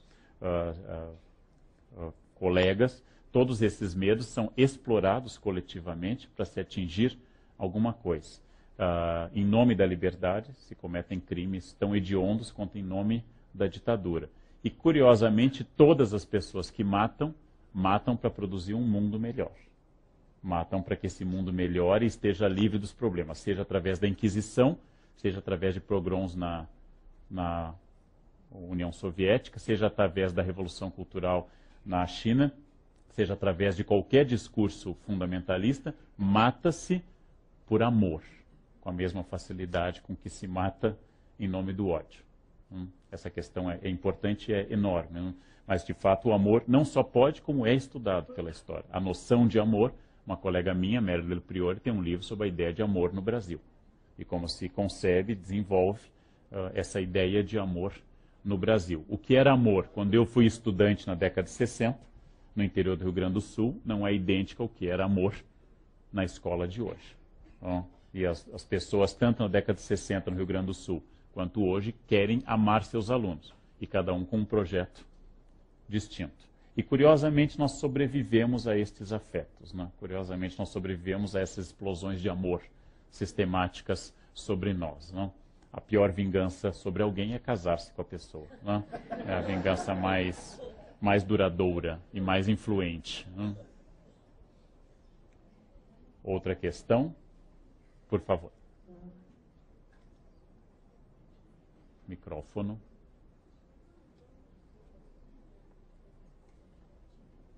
Queria aproveitar a oportunidade para tirar uma dúvida que eu tenho, uma curiosidade, que uma vez conversando assim sobre o medo, né, que outras religiões nos causam, né, uma amiga minha muito engraçada falou assim que ela ficaria feliz se o islamismo dominasse o mundo, porque ela acha a ideia do paraíso islâmico muito legal, né? Morrer, ir para o céu, e lá ela teria 72 homens árabes, lindos, musculosos. O homem teria 72 virgens, ela não. Então, mas de onde você tirou essa ideia, né? Que a nossa padrão ocidental, né, de igualdade, ela já automaticamente generalizou. Então, eu queria saber qual que é a imagem para os islâmicos de paraíso, assim, é só para o homem e para a mulher, né? As religiões tradicionais, elas são patriarcais. O islamismo, o cristianismo e o judaísmo são profundamente patriarcais. Você citou com toda razão a surata da vaca no Corão, e da vaca é esse o nome mesmo, não é a surata da vaca, mas eu devo lembrar que tanto no Levítico como no Êxodo há um mandamento claro de Deus dizendo: não cobiçarás a mulher do teu próximo, nem as vacas do teu próximo, nem as ovelhas, nem as cabras, nem nenhuma das coisas de teu próximo. Esse é o mandamento que manda não cobiçar coisas. Eu posso fazer uma leitura Betty Friedan e dizer, bom, se não é para cobiçar a mulher do próximo, é permitido cobiçar o homem alheio. Seria fazer não a hermenêutica cultural. As religiões ocidentais são profundamente patriarcais. Tal como o islamismo concebe um paraíso masculino, o catolicismo jamais ordenou uma mulher de forma ortodoxa e rejeita, inclusive, essa ideia. Ou seja, as religiões são patriarcais. Dentro das religiões patriarcais há uma mística feminina, que pode ser uma Hildegard von Bingen na Idade Média, ou podem ser teólogas feministas dos Estados Unidos que dizem que no momento que, no ato dos apóstolos, o Espírito Santo baixou e disse, já não há mais nem gentil, nem judeu, nem homem, nem mulher, a igualdade absoluta diante da graça carismática do Espírito. Ou seja, como eu disse mais uma vez, a religião é polissêmica. Eu posso pegar qualquer coisa da Bíblia e justificar qualquer coisa que eu queira fazer. E usando uma citação deliberadamente maliciosa, a Bíblia diz num salmo, Deus não existe. Eu posso tomar do salmo, Deus não existe, é uma frase da Bíblia. E logo diz no versículo seguinte, diz o insensato no seu coração. Ou seja, se eu quiser citar a Bíblia assim, como se dizia antigamente, o demônio cita a Bíblia a seu favor. Eu posso pegar absolutamente tudo porque o texto é polissêmico, seja no Corão, seja na Torá, seja no gênero evangélico, que é um gênero novo na literatura. Ou seja, eu posso trabalhar. De fato, se o desejo do paraíso é o desejo sobre a expansão religiosa, o que eu recomendaria à sua amiga não é o islâmico, mas é o chinês. O paraíso chinês é o mais vasto, mais complexo e mais variado e o menos entediante de todos os paraísos. O paraíso católico de tocar harpa olhando para Deus o resto da eternidade provoca LR, lesão por esforço repetitivo, que é uma eternidade tocando harpa. Na verdade, o paraíso chinês é o mais elaborado, e o inferno chinês também é o mais elaborado de todos. Não? Então, não o islâmico, porque afinal, 72 virgens. Como se explica a um jovem a noção de virgem? Não tem a menor ideia do que seja isso. É preciso ter a minha idade para lembrar uma coisa dessa. Ou seja, como eu explico algo disso? É um paraíso fruto de uma concepção religiosa daquele momento. Imagina se Maomé, Mohammed, chegasse aos beduínos do século VII e desse a noção tomista de paraíso. Sigam a minha fé e vocês terão perfeita integração unitária com a essência divina. Não faria sucesso nos oásis dos beduínos. Não? Agora, sigam a minha fé e vocês terão virgens a seu dispor por resto da eternidade, faz mais sucesso. Como diz Tomás de Aquino, a graça supõe a natureza. Ou seja, Deus se manifesta historicamente e, como reconhece Jesus no Evangelho, Moisés disse aquilo que podia haver de vós pela dureza do coração dos vossos pais. Ou seja, os próprios religiosos reconhecem que a revelação divina se dá por etapas históricas. Quando eu era criança, diz Paulo, eu vivia e sentia coisas de criança. Agora que eu sou adulto, eu vivo e sinto coisas de adulto. Ou seja, a revelação também se dá num sentido histórico. Que a religião sobreviva a estas descrições, eu posso tomar Maomé como líder pacifista, e posso tomar o livro Infiel, de uma escritora da Somália, que denuncia o islamismo como patriarcal, violento, especialmente na barbárie para o ocidente da extração do clitóris feminino. Ou seja, eu posso tomar a mesma religião como fonte dessas duas coisas. Outra questão?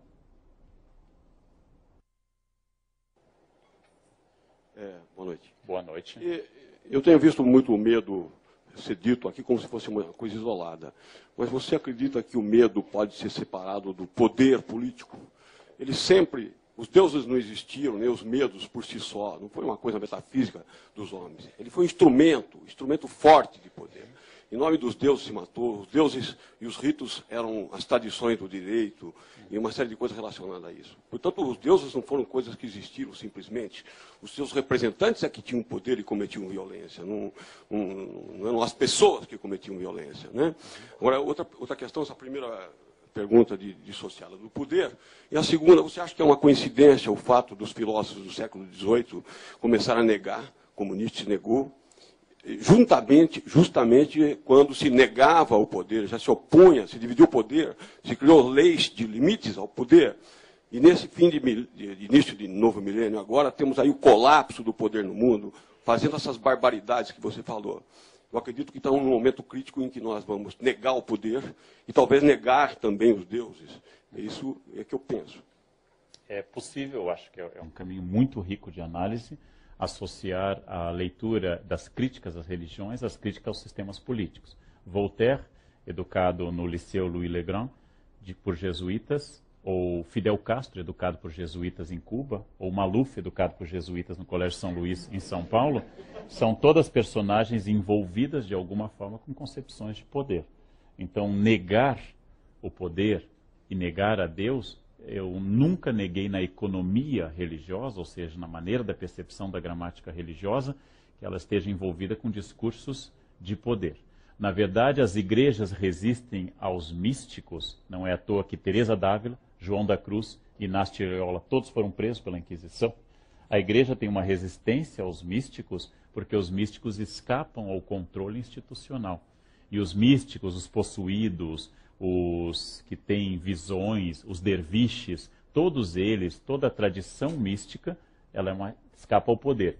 Religião e poder, tratado há séculos, desde a negação de Epicuro até os ateus atuais, que publicam livros como Deus, uma ilusão, é uma denúncia sempre de que religião foi instrumentalizada pelo poder. No momento que eu estabeleço uma instituição, eu estabeleço a necessidade de zelar por ela. Tomando, já que eu contei várias histórias hagiográficas, nos Fioretti de São Francisco, no final da vida, Francisco de Assis está morrendo e vendo a sua ordem penetrada por bibliotecas, mosteiros com bens e tudo aquilo que ele lutou contra em nome da irmã pobreza, da esposa castidade da irmã pobreza. Bastante deprimido no fim da vida, Francisco procura sua grande amiga Clara e chora diante dela, dizendo: tudo que eu fiz não presta, porque eu fundei uma ordem de pobreza e os poderosos tomaram conta desta ordem. Clara então sorri e diz a ele que ele tem que fazer o último voto de pobreza. O último voto de pobreza é abrir mão do seu legado, ou seja, eu fiz a minha parte, cada um faça a sua. Eu não controlo o meu legado, eu não controlo aquilo que vem depois de mim. No momento que eu tenho uma instituição, eu tento controlar por regras, normas, cânones e estatutos jurídicos essa instituição. Então, religião e poder é um fenômeno extraordinariamente associado. Mas quero lembrar que onde a religião não faz parte do poder, como a Igreja Ortodoxa na Rússia stalinista, ela curiosamente também sobrevive, demonstrando que algumas das energias da religião não estão associadas ao Estado apenas ou ao discurso oficial, mas sobrevivem. E assim que o Estado entra em colapso com o seu discurso ateísta oficial, a ortodoxia floresceu na Rússia pós-Gorbachev com uma força extraordinária. Como aconteceu na Polônia católica do cardeal Karol Wojtyła, como aconteceu, por exemplo, atualmente no Tibete, dominado pela China em relação à sua religião institucional budista. Ou seja, a religião é associada ao poder, mas o poder não é a instância final explicativa da religião. Esta é muito importante dizer as duas coisas para não parecer nem tanto de um lado, nem tanto de um outro. Outra questão? Pela brilhante exposição. E eu comecei a questionar, somando com o que eu tenho escutado, né, nos bastidores, que tem repercutido durante vários dias, com relação ao medo, né? Eu escuto muito, assim, Aldivan, tem me incomodado muito ir para a igreja, não vamos citar a igreja, mas ir para a igreja e voltar para a realidade. E me deparar com as terapias alternativas, porque na minha religião isso é coisa do demônio. E aí, conversando em paralelo com outras pessoas, eu pude observar, mas olha, eu estou assim de paciente com o mesmo medo. E ouvindo a sua palestra, né, eu comecei a questionar, será que tem fatos semelhantes, antigos, que a gente possa, não é, pensar e refletir para ajudar nesse momento de transição, onde, de um lado, a fé, o medo, do outro, possíveis soluções encontradas através de florais, de acupuntura, de meditação, né? Será que tem coisa antiga que a gente possa rever para diminuir esse medo hoje? Será que a história pode ajudar? De que forma a gente pode contribuir? A história não tem uma função moral, ela não evidencia nenhuma lição moral. A história como magistre ou magistra, para quem é restaurado, Vitae de Cícero, é uma história que hoje nós não compartilhamos mais disso. Porém, eu quero insistir num ponto que sua questão interessante traz à tona. É muito importante para as religiões oficiais ou pentecostais, ou ortodoxas, a existência de terapias alternativas. Você sabe que as religiões, na sua maioria protestantes de inspiração pentecostal, rejeitam coisas como Harry Potter. Elas fazem um discurso forte, por incrível que possa parecer a vocês, Harry Potter é um inimigo da fé. Com a sua inocente varinha, ele tem sido alvo de pregações apaixonadas de pastores, porque ele estabelece um poder que não tem como fonte Jesus.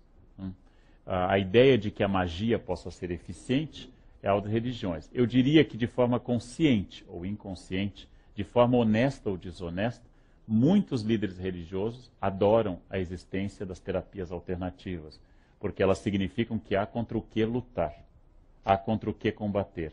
O grande drama da história dos Estados Unidos, sobre a qual eu me dedico há bastante tempo, é que eles foram um país constituído em cima do medo de outras coisas. O medo da Inglaterra, depois o medo de bruxas, o medo da Inglaterra, o medo do comunismo e atualmente o medo do islamismo.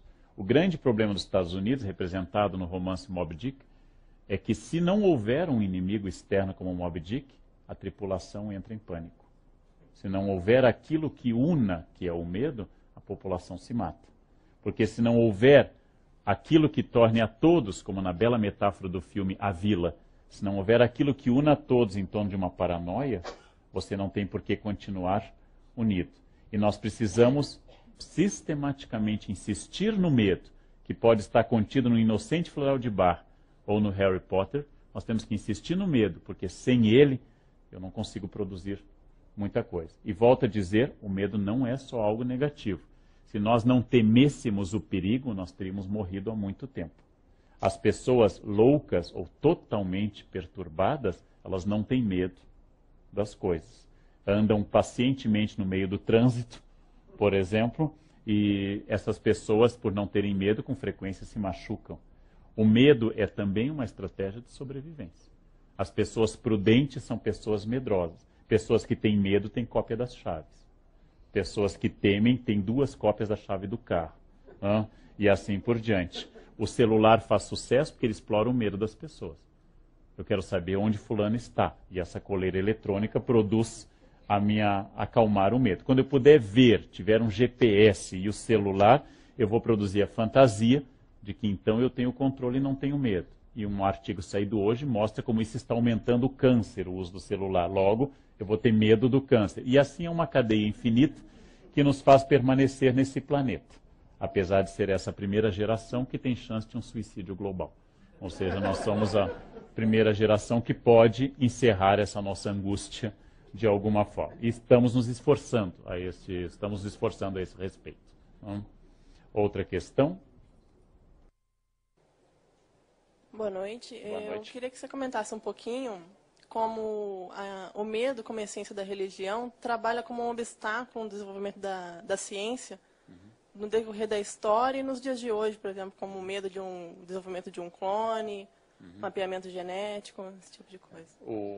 Não interpreto exatamente o medo como essência da religião, porque eu acho que para existir essência tem que haver algo mais metafísico, mas que a religião trabalhou bastante com o medo. E volto a dizer que uma das bases do pensamento científico contemporâneo é o átomo. O átomo, criado por Demócrito, descrito no século XX, etc., nunca foi visto. O átomo é uma abstração, do qual nós supomos que seja, e damos nome às suas partículas. A pergunta é se o primo mobile que Dante criou no paraíso, no parte final do paraíso, de um Deus movendo e causa de todo o movimento, é menos ou mais abstrato do que o átomo que nós também nunca vimos, e indescritível nos 2 casos. Eu diria que ciência e religião, mais uma vez, são respostas distintas a questões distintas. Ambos podem causar muito mal às pessoas, e ambos poderiam, eventualmente, causar bem. Nem ciência, nem religião, nem psicanálise, nem mística, nem rosário, nem narrativa sobre o superego da pobre da mãe que causou todos os problemas de todo mundo para o resto da eternidade, podem ser em si coisas boas ou ruins. Elas são coisas que podem responder a angústias das pessoas. E as pessoas podem encontrar respostas a essa angústia num discurso ateu, podem encontrar resposta a essa angústia rezando, podem encontrar resposta a essa angústia meditando, fazendo o caminho de Santiago, ou trabalhando, ou fazendo... Porque o que é anterior à angústia da religião é o ser humano. Este é o conceito anterior à religião. E a nossa capacidade policromática, multiétnica e multifacetada de dar respostas às angústias é uma das coisas mais fascinantes do planeta. Ou seja, nós damos respostas muito criativas aos nossos medos e nomes muito criativos aos nossos medos.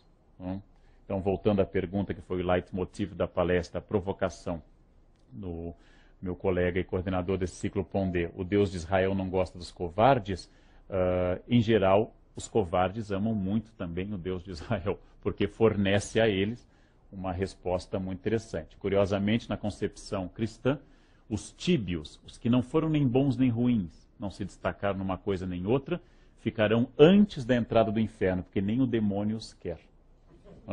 Ou seja, ficarão lá na antessala do inferno, segundo a Divina Comédia, porque os tíbios não são desejados nem por Deus, nem pelo demônio. Deus odeia a média.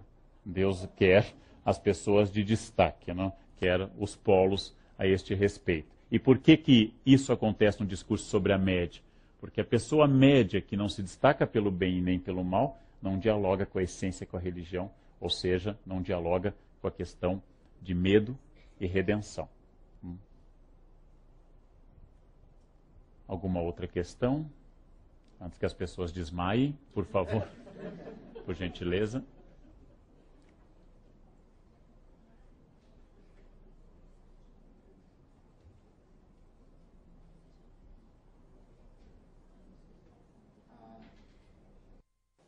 Na palestra passada, ficou uma ideia que o palestrante não quis passar de que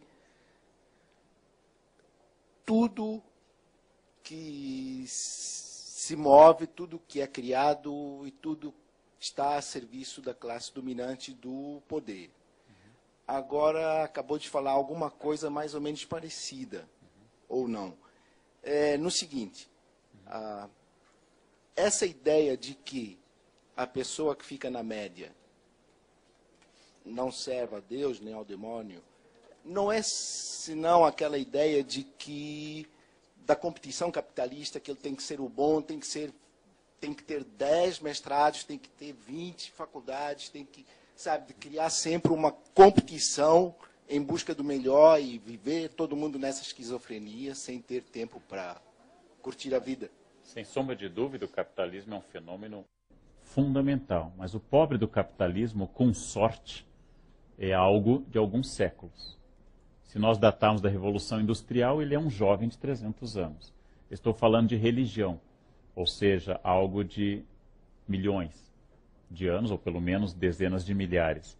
Como eu escrevi num artigo que vai sair na revista super interessante sobre o funcionamento do Vaticano, o encerramento, eu escrevi sobre o Vaticano de Bento XVI.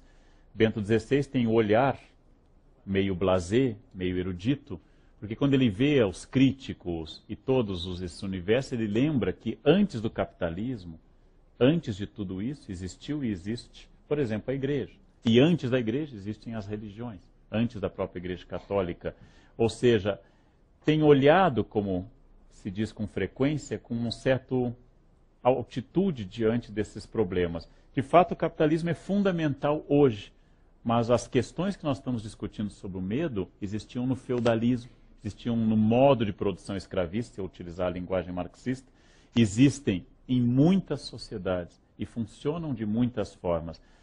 E volto a dizer, o capitalismo é muito importante para entender certos discursos religiosos, mas os discursos religiosos são anteriores ao capitalismo. E são, provavelmente, sobre isso não se pode fazer ciência nem afirmação, provavelmente também sobrevivam ao capitalismo. Porque se o capitalismo prosperar, haverá um Deus que causa prosperidade. E se ele fracassar, haverá um Deus a quem recorrer na época da penúria. Né? E isso torna extraordinariamente útil, extraordinariamente importante. Né? Professor Pondé, Selafan. Eu queria te fazer uma pergunta final. Primeiro eu queria agradecer você pelo show. Tá? É assim, maravilha. Eu queria te perguntar o seguinte, inspirado pelo que você falou, a ideia de que, no final das contas, o ser humano sempre acredita em alguma coisa, e você estava nos falando de religião em relação ao medo, tem aquele autor inglês chamado Chesterton, que uma das frases, desses caras bons de frases, que ele dizia assim: o problema quando você para de acreditar em Deus não é nem tanto que você fica ateu, é que você acaba acreditando em qualquer bobagem. É? Então, eu acho que isso tem a ver com um trecho da tua fala hoje, com relação à coisa de que dogmatismo negativo, ateísmo acaba sendo de alguma forma um dogmatismo negativo. Então, assim, o módulo ele foi pensado exatamente como uma agenda para o medo, quer dizer, como é que a gente pode pensar o medo hoje?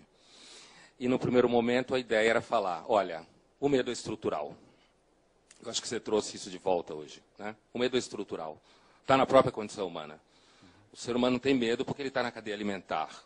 Pouco importa o que você acredita, daí a gente inventa a vida eterna, continua tendo medo.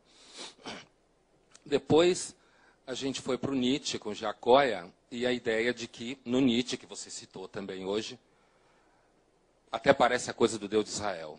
Se o Deus de Israel não gosta de covarde, Nietzsche tampouco. Né? Porque o Nietzsche faz uma enorme ode à ideia da coragem, de que você só sobrevive bem se você encarar o fato de que você está despencando no abismo e você tem que dançar enquanto despenca. Enquanto a maioria, ressentida, berra e geme justamente por causa do medo. Depois, a gente migrou com o Loparic para uma ideia de que hoje, mais especificamente, a gente tem uma sociedade, e é por aí que eu queria amarrar e te perguntar, que a gente não pode fracassar. Hoje a gente tem um medo que talvez, da forma como ele está estruturado no mundo moderno, a gente tem muito medo de fracassar, porque a gente tem que ter sucesso o tempo todo. A gente tem que ser bom. Como ser humano, como profissional, como marido, como mulher, como amante, como pai, como mãe, como filho, como eleitor. Tem uma série de esferas que a gente tem que ter sucesso. E cada vez mais a competição é violenta, e aí vem esse medo novo, porque no fundo o ser humano não pode repousar. Então o que eu queria te perguntar é o seguinte. Lembrando da frase do Chesterton, que o problema não é nem de você deixar de acreditar em Deus, o problema é que você acaba acreditando em qualquer bobagem, a gente não teria acabado acreditando, dos últimos, grosso modo, 500 anos para cá, nesse processo modernizador, numa ideia de nova Atlântida construída pela ciência, pela razão, pela política, a ideia do Bacon, né, de que a gente ia construir um mundo novo pela razão, pelo conhecimento, pela ciência, pela política, blá, blá, blá. Então, nesse sentido, será que a gente não teria acabado acreditando num monte de bobagens? A bobagem seria a ideia de que a gente ia construir finalmente um mundo feliz. Com Deus ou sem Deus, o homem não acaba sendo sempre meio infeliz, porque a vida é muito dura. E aí o que eu pergunto para você é o seguinte. Se a gente resumir essa ópera dizendo que os últimos 500 anos têm sido atormentado pela ideia de que a gente vai construir a felicidade finalmente, racionalmente, tecnicamente, politicamente, o que você acha que seria o novo tipo de medo que só o moderno tem? Ou você acha que... falar isso. O que você acha que seria viável levantar a ideia de que a nossa obsessão pela felicidade sistemática, administrada, que a gente vive hoje, ainda que na pós-modernidade cada um acha que descobriu a sua nova fórmula de felicidade e recuse as grandes teorias de felicidade, você não acha que seria um medo típico nosso redescobrir que, no final das contas, a felicidade é uma coisa que acontece quando você não está prestando atenção nas coisas? Implicitamente, Pondé, pensar que, por exemplo, que o homem medieval fosse menos temeroso do que o homem moderno, ou colocar sua segurança num Deus mais estável que um Deus moderno ou do que a ciência moderna. Eu acho que na história do medo de Delimot ele ressalta bem que um mundo com medo do fim do mundo, seja provocado por Deus ou pela bomba atômica, ou provocado pelo aquecimento global, que afinal vai cobrir todas as cidades litorâneas, o rio vai ficar debaixo d'água, né? Nada é perfeitamente negativo, então nesse aspecto, São Paulo vai ganhar litoral, enfim, a cidade de São Paulo, que todas essas questões são questões da nossa, hoje, incapacidade de ter na ciência a crença que o século XIX teve. Afinal, se é possível perguntar, como você já tornou tema de curso também, tomando essa frase que não é sua, mas que você desenvolveu também, se é possível acreditar em Deus depois de Auschwitz, é também possível perguntar se é possível acreditar na ciência depois de Hiroshima. E se é possível acreditar em todas essas questões, porque, na verdade, eu acho que a crença de que nós podemos administrar a felicidade é uma crença fracassada, como toda crença utópica, porém sem utopia, sem pensar num mundo menos injusto, ou sem pensar num casamento mais perfeito, eu não consigo reformar o meu, eu não consigo melhorar o meu. A função que Tomás Moros deu à Ilha da Utopia, quando Ritodeu apresenta a ilha, não é exatamente mostrar uma sociedade perfeita, mas é corrigir a inglesa.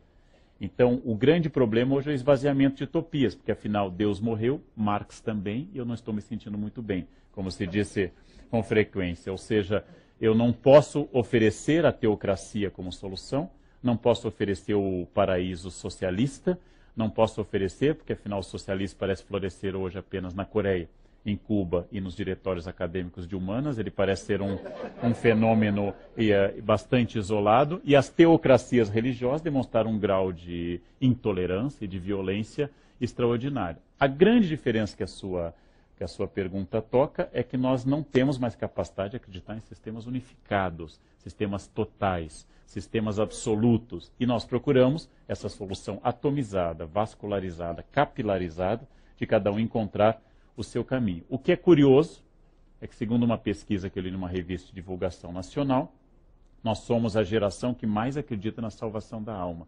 Perguntado aos brasileiros se acreditavam que iam para o paraíso, mais de 96% dos brasileiros disseram que mereciam o paraíso.